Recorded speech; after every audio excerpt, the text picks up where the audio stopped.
This reminds me of the time when some kid vomited hot Cheetos next to me on the 6 train.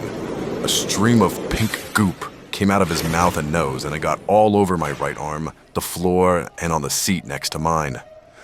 After the kid left, some guy came in and sat right on the vomit. Crazy.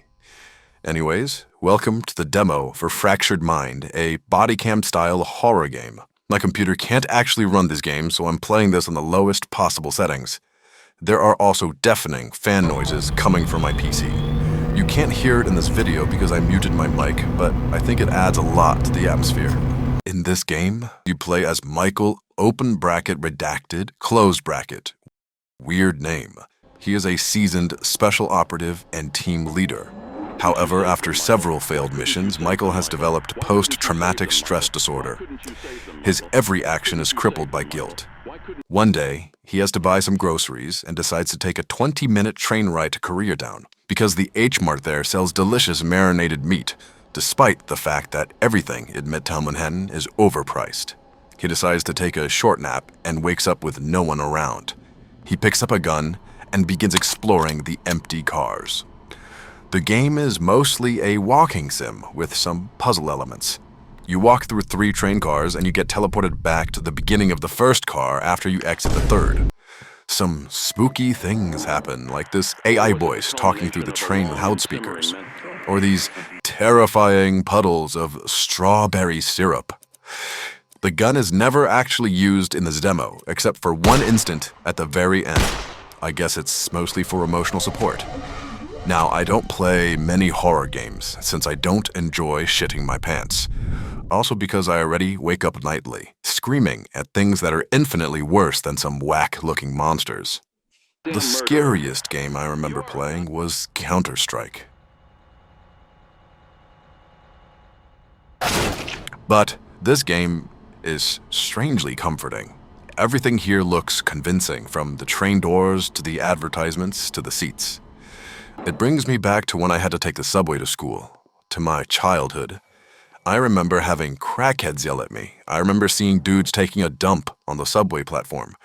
And I remember smelling more dried piss than you can possibly imagine. Let me take you back to my past. This one time, it was raining pretty heavily at around 8 o'clock in the morning.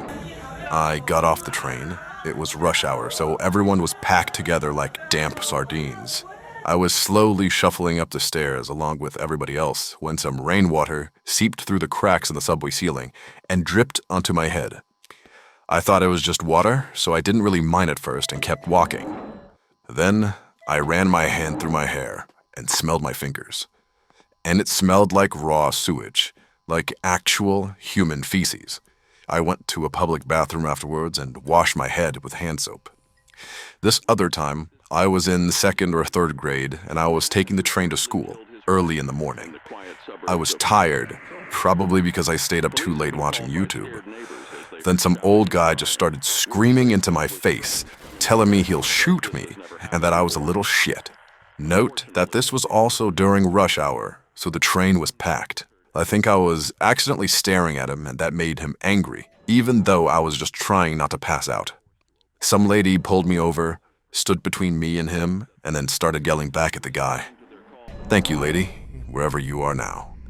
I also have some good memories riding the subway, like finally entering an air-conditioned car after standing outside in the summer, or looking at the morning sunrise through the windows on the 7 train, or watching my friend jump onto the tracks to retrieve a grimy AirPod. Some parts of this game got me pretty good, like this. Responding to their calls to drop the weapon as he appeared in a trance-like state. Look behind you. The victim, 25-year-old Emily. And this.